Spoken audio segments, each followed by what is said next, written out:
So, hi Janine, how are you doing? Hi, Gino. It's always nice to put a face to a name. Yeah, absolutely. It's really great to finally put a face to a name on this side as well. And for everyone watching, as you know, we at Plogix we deal with artists, from all over the world in a variety of different niches. And we are really happy to have Janine with us today. She's participated in a number of our showcases before. We really love her art, and we are really excited to learn more today about her journey, what got her into art in the first place, and a little bit more in detail about the type of art that she does. So maybe to get started, Janine, you can give us a little bit of an intro and just briefly tell us, how you got started into art. I think I must have been a doodler or scribbler since I was a little girl because I always liked that. A piece of paper and a pen, and I would write, and I filled my parents' phone books as well with all sorts of lines and drawings, and I've done that I think forever. And in school, we weren't really all that encouraged. There wasn't a lot of art in school, so it was something I did on my own as a bit of a weirdo, really. But for me, art is about drawing a line. It's always about lines. I start somewhere and I walk along the line. And then a lot about color as well. I mean, I love color. Color is really something that talks to me on a very personal level.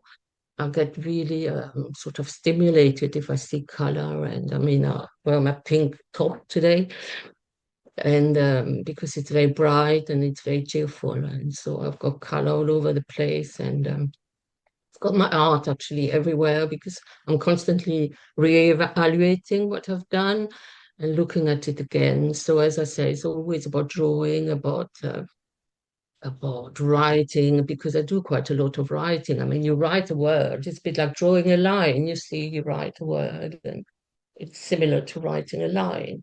You just have to start somewhere, you finish somewhere. And so I went to secondary school, and again, we had a geography teacher who did a bit of art, but I mean, he was mainly geography teacher. But I mean, he was quite good. So that was, so it keeps on, it's like a stew on the backbone, and every so often you put a bit of water. And it grows and it becomes bigger. And this is how I see myself. And then I moved to London, and then I went to art exhibitions. I bought art books, and I did all sorts of things until I discovered the city lit. So all those years, I kept doodling. I did some watercolor and acrylics, but on my own in the kitchen or on a desk. And then all of a sudden, I discovered the city lit, which is in London. I don't know if you know it.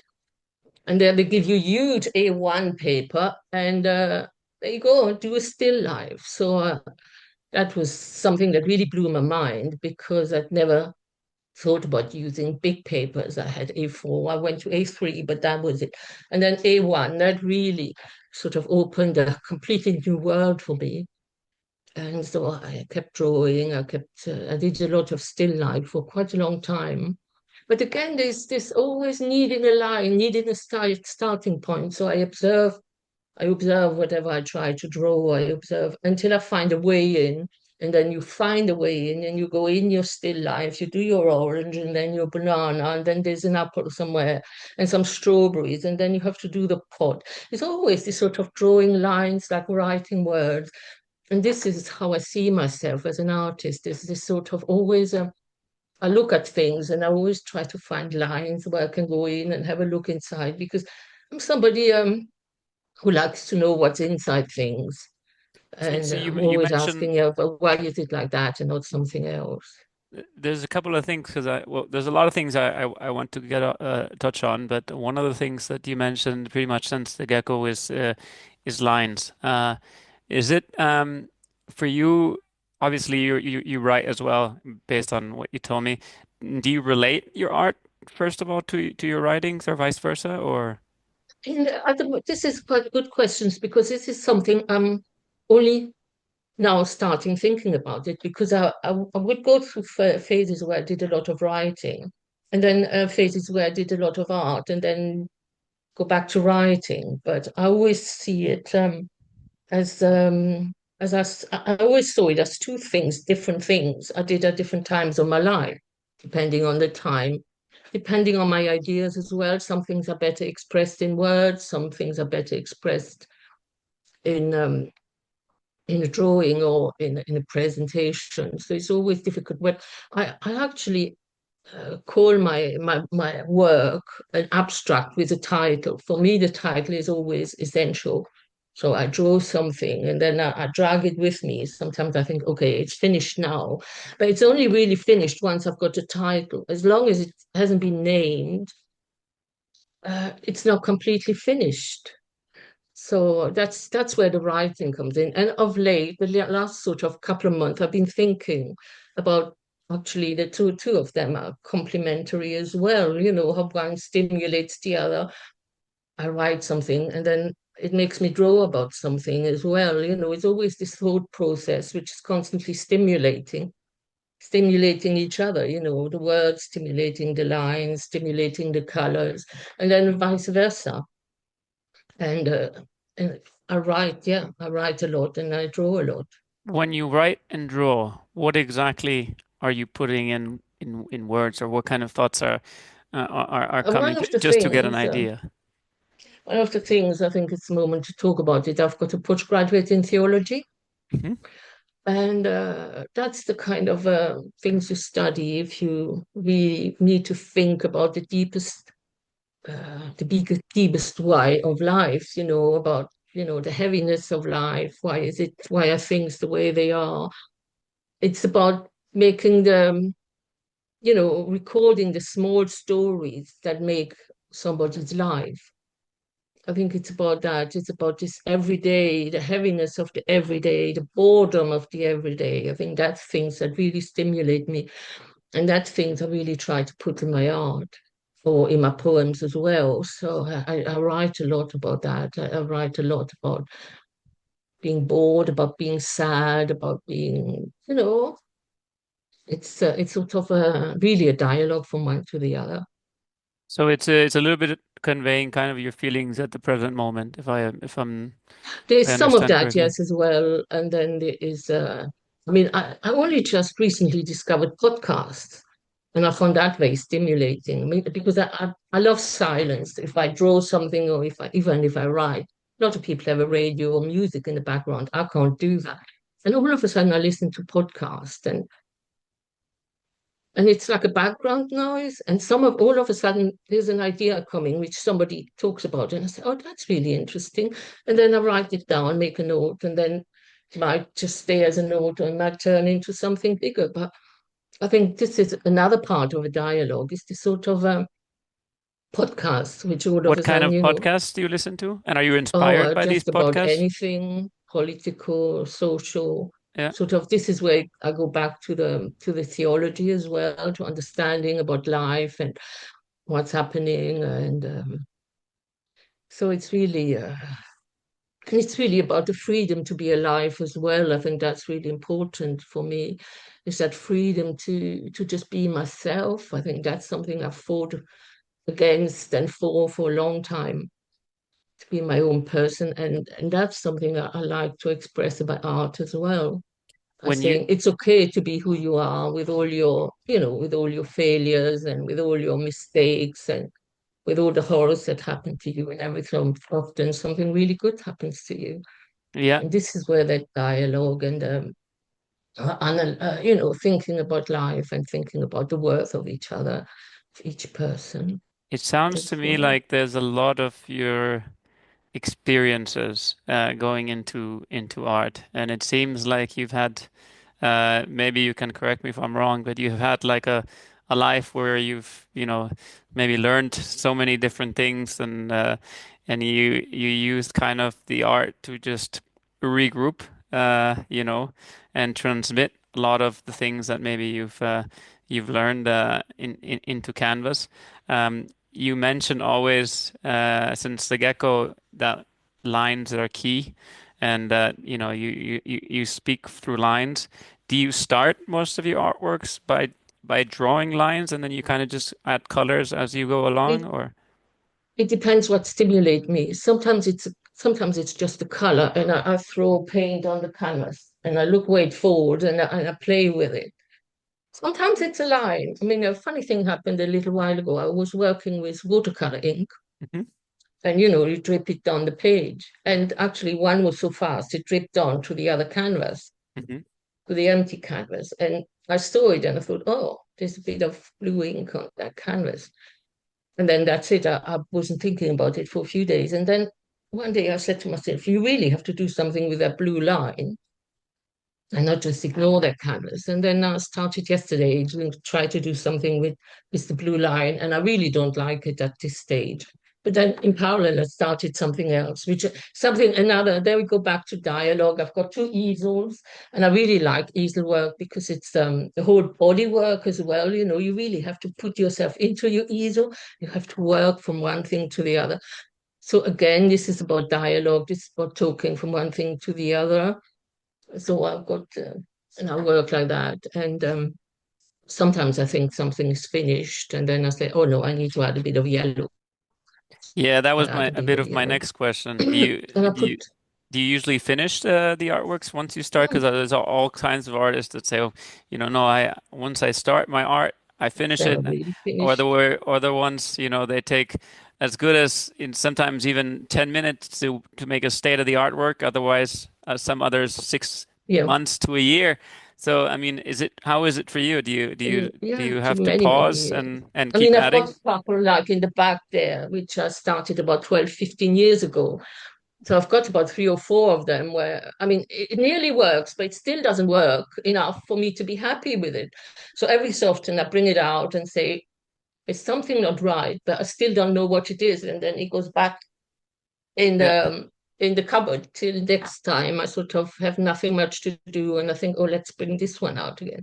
So I have a few like that, and which just drag along and along, and that's okay too. So do you work with several paintings and artworks at one time, usually? Yes. I Excellent. mean, I do. I start with something, and I start, and after a day or a few weeks, I say, okay, that's enough. I'm not going to work longer on this piece. I put it away, leave it for a month or so, just to, macerate a bit and grow here as well. Because I mean, the two have to work together. Yeah, This is where some people do, and I did it too, actually. I sort of started something and it worked yeah, straight away. And you think this worked, that's okay. But it's because the whole thought process happened beforehand. yeah. And then you go down and then you write it down. But it doesn't happen very often, to be quite honest. And then, and sometimes it takes forever. So I put them away, bring them out. And as I say, this is where the title comes in. If it's something once I'm sort of sure about what it is about and what it means, and then it has a title, and that's the end of that. Then I put them away. So if I understand correctly, you always put the title at the end. Oh yeah, Yeah. yeah. Putting a title is for me like a full stop. Okay, that's the end of that, and I'm not touching it again. But Which one thing means I to learned, me also is that you also just you go kind of spontaneous, kind of in the spur of the moment. You don't really have a oh yeah, set plan when you're starting. You just very seldom, but I sometimes do. okay. Sometimes I have a plan, but very often I don't. So I just go in and see what happens. Yeah, And then the thought process gets started. Sometimes it starts before, and then it works. There is no real model, really. You can't say, no, it's like that and not. yeah, Everybody has to find their own journey, what works for them. yeah. So, and this is what works the best. So I sit on the sofa and I look at my easels and I get up and I draw another line or I add another color. Then I sit down again and I think again. And so it just goes on and on like that. Do you have a favorite painting or project that you've worked on over? Obviously, you've been in art for so many different years. I suppose you've done all kinds of different works. Yeah. Is there any one in particular that obviously you want to highlight to us viewers, or any type of work kind Well, of I never even that you thought enjoy about mostly? bringing that out. I haven't thought of bringing something out, but yeah, I have a few things. I have a few things which I've done about over 20 years ago, which I still have. because that's another thing which I do every so often, every 18 months to 2 years, I go through all my work. Yeah. And because most of it is on paper, Yeah. I look at it and say, no, it doesn't work. Yeah.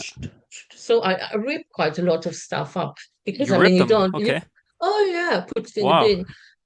And I mean, you can't keep everything Yeah. anyway. I mean, because I'm a quite fast worker Yeah. and I produce a lot. So I mean, Yeah. I'd need a huge castle and I wouldn't have enough space for all of it. And I find that quite liberating, actually. Yeah. Do I want to keep it? Do I don't? This is where Cézanne did all those paintings of the Mont Victoire, Yeah. and we have about 40 or 48 of them. Oh, But I think we have so many which he kept, but how many did he do and didn't keep? yeah. Yeah. Absolutely. That's Because as an artist, you're sort of your biggest critic as well. yeah. You say, no, actually, I never want anybody to see that. This is really bad. Yeah. But you had to do it so you could do something else afterwards. Absolutely. Yeah. They say something like Picasso, and I don't know the exact saying, but he produced X number of paintings, which was some ridiculous number to Oh, be known for just only a few handful ones. So that's I guess that's like part of anything else in life, right? Just part of the exactly. process. Um, You do, I mean, whatever you do like that, you just do a lot of it and it's really very little. yeah, That's a whole life like that. You have so many experiences, but the ones that really stay with you forever, they're yeah. very few and far in between. So this is where the hardship of life, the difficulty of life, the heaviness of life, this is something that's really interesting because most of our lives are like that. We have very difficult experiences. And every so often we have good experiences. I mean, the other thing is, which in a way freed me to do my art more freely, is that my children are grown up. My son's got children. My daughter lives not very far, but I hardly ever see them because they have their lives, they have their things to get on, and I know how difficult it is. So I let them get on with. They know where I am, How many and I children do you think it's have? too. Two. Okay. Are they also into art, or are they have their own Um, thing? they were at times. And my son does, let me remember, animations for advertising, but he lives in Sweden. Well, the creativity So, runs in the family then. yes, yeah. And Mary did quite a lot of music, various things as well. But at the moment, she doesn't do that much art. She did drawing as well. But, at some stage, you have to fix your priority. You need to make money, you have a mortgage, you have this and that. So it's very difficult to find time to make art as well on the side. So it's always for a long time. There's Wh- that What ambivalence of.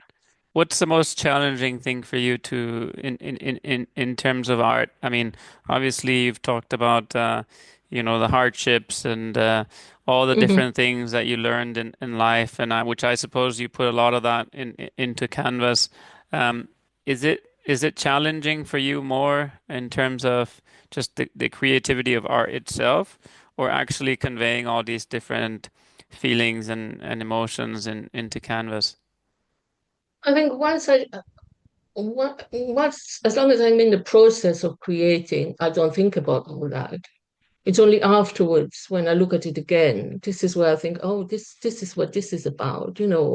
This is the reflection of whatever happened or whatever I'm thinking at that time. And it does actually come through, but it's not conscious.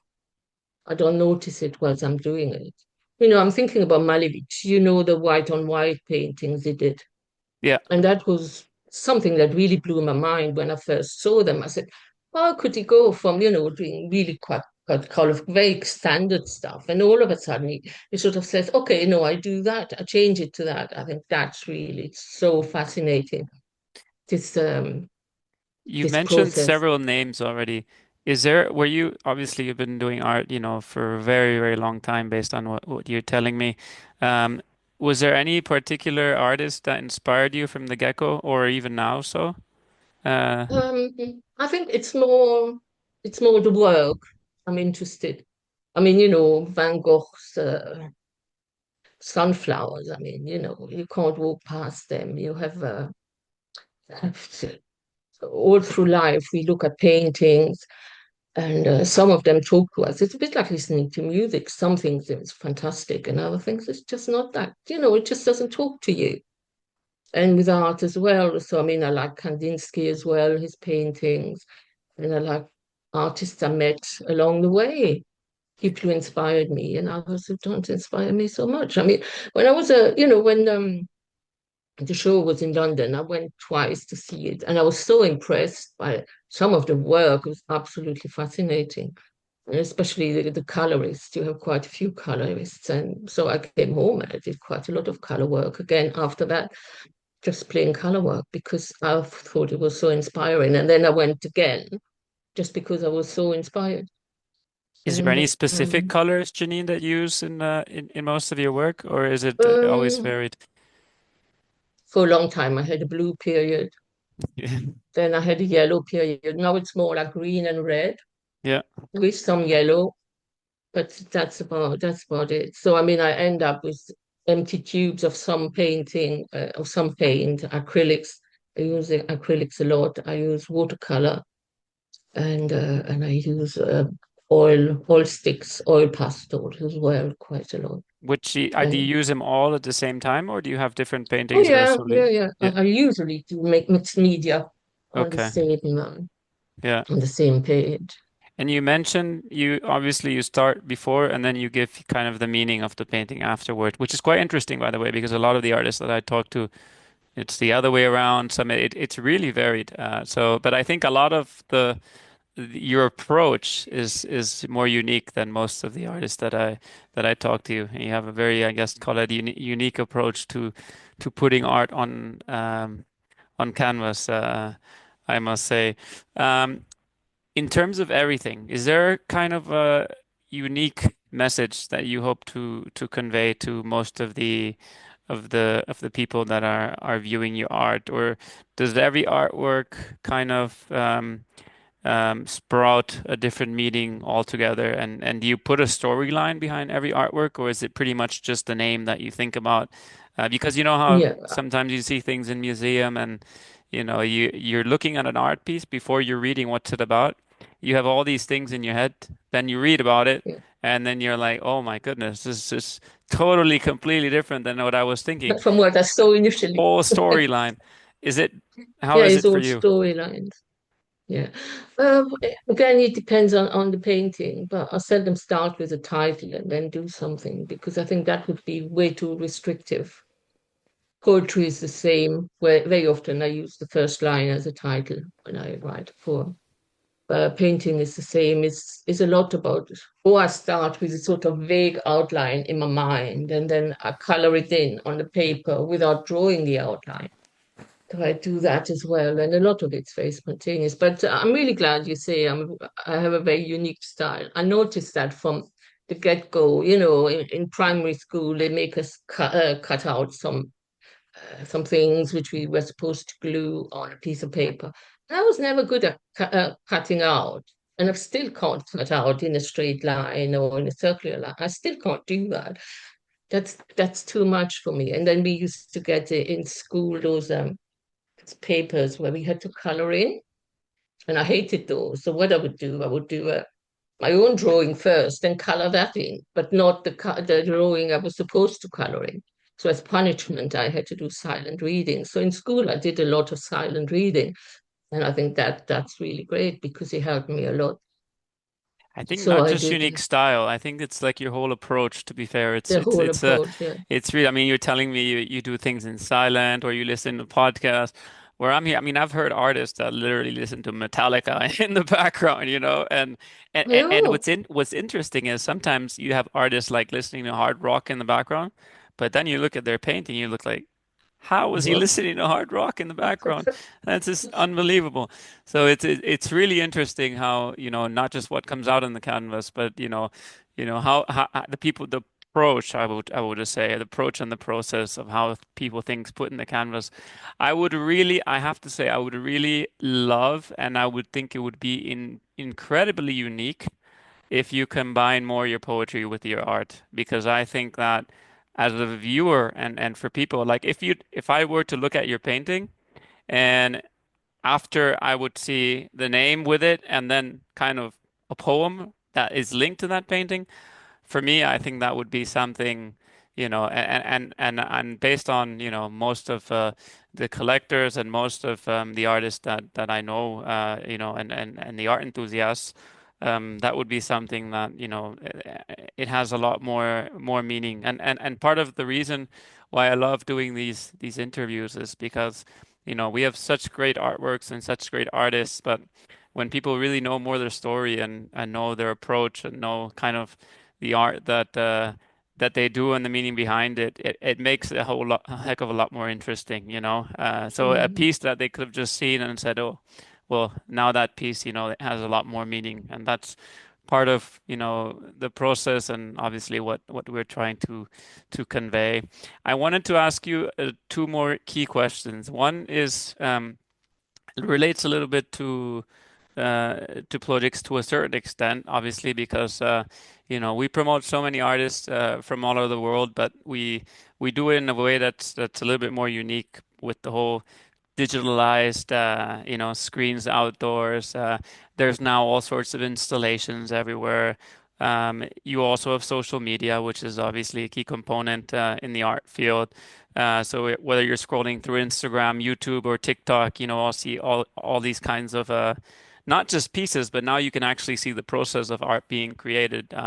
So how Mm. is it for you? How is it for you? Do you get a lot of inspiration by looking at all these digital, well, not really digital works because you can see them in digital screens, but you can actually see an actual painting in the making. So, do you get a lot of inspiration by modern artists that you're actually seeing in social media? And is it a challenge for you to obviously, have your viewers look at your art that way as opposed to actually seeing it, live on a gallery? You mean like the process of it work, the work? I tried it and I wasn't terribly keen on it, and I don't find it very inspiring. I like I look at the end product, The end product. and Okay. then I sort of in my little mind I try to think, how did he get there? Yeah, What made him do that? that is I very think interesting about that it, you say it that way. that So you have the more traditional approach of, approach. Yeah, leaving it mysterious and to the eye of the viewer. exactly, Yeah. exactly. That, But that has changed. All this has changed with yeah. as you say, social media and things like Yeah. that, where the public is much more demanding for different things. Yeah. And I've done for a long time, I did social media, I did Instagram and all that. And I think we have to go back to people. I've done Yeah. AI for the drawings for the last sort of 2.5 years, and I start finding it very boring Yeah. because I mean, the end products are always really interesting, but they're missing something. Yeah. Yeah. They're missing maybe the mystery. So I like you using that word.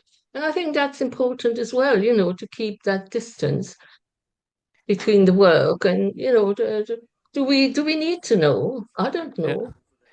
I Do mean, I you find enjoy that I don't listening find, to what other people like, for example, if I'm viewing your artwork and I tell you, what I see and what I feel, you enjoy that as well? oh yeah, I mean, talking with you, that's really very interesting because Yeah. people are very, very seldom that straightforward and honest. Yeah. Fine. People say, oh yeah, I like it. Oh yeah, it's nice. Oh yeah, you made a big effort and all that. And I think that's not a lot, but it's not enough. But I mean, that conversation with you, that's going to make quite a big difference. But when you talked about poetry, what I did at some stage was that I did drawing, and then I did write the poem inside my drawing, Yeah. especially if they were done at the same time. But You mean within the drawing itself? yeah, within the drawing itself, because I mean, quite a lot of my work has a lot of empty spaces, and the paper comes through. So I did write it on there, but people weren't there keen. But I mean, maybe link it to a poem on the side or at the back or something. Maybe that's At the something I'm back, going to on the explore. side, bottom right. I just feel like it would tell so much more of a story. And there's very few artists, obviously, if you take a mass scale that are so talented in poetry. I mean, to be fair, I haven't interviewed any artist that tells me that, they love poetry and art at the same time. and and especially if you're trying to convey certain experiences, such as obviously the ones that you've been through, which to be fair, it seems like a lot. I mean, I think we can go a whole other hour on talking, the depths of your experiences that you obviously put into art. But I have a feeling that, we could even, if you do that, I'd be happy to obviously have another session with you just on your poetry with art, because that would be I've got a something that poem would here be very which is interesting. called On Drawing a Line. Okay, do you Do you want to want me read it to us? to? Yeah, Absolutely. Would love it. on Yeah. drawing a line. Firstly, you need to define your line. It needs a beginning, a precise starting point. Then decide on its shape, square, straight, circular, never ending, keeping in mind that it is a line that will change the shape of a space. The line that starts and eventually will have to stop. A line that starts and stop in each frame, a line born inside your consciousness as a response to another line. A line that starts outside your frame but finishes at a given point inside. A line that starts as a dot on your page and then goes outside the page without you. A line that defines itself and then turns into a word: love, hate, smile, cry, child, friend. A line like a chart following the fluctuation of the weather, the value of money, the distance on a map, the shape of a face, a line like a heartbeat on an ECG. Wow. That's very deep. Really, really deep. That's amazing. Oh, how is that one of your favorite poems that you just picked out of the No, bat? I One wrote that it a you're while working ago on? Okay. and just sent it off to a poetry competition Wow. yesterday, actually. So fingers crossed. Love I it. mean, yeah, there's Yeah. something because in a way, it's a summary of what I'm trying to tell you. Yeah, absolutely. And especially with lines, eh? So Yeah, and then I've got a few about colors as well. I've got a few about art. So, yeah, I mean, whatever you told me now, this is really interesting. I will go into that and I will explore that a bit further. absolutely. I Mm. love it how you talk so much about lines, lines, lines, and how you connect the whole thing through life, like a start to finish, especially how you just talked about it in your poem, and you ended it with an EKG and all this stuff, talked about money, talk about life, At the end of the day, I mean, that's ultimately what part of the art is all about, right? Just conveying all these sorts of different meanings and actually what people take from it, right? So So, I would love to see that, and I would be more than happy to obviously do another session with you, Janine, on poetry within art. That would be great.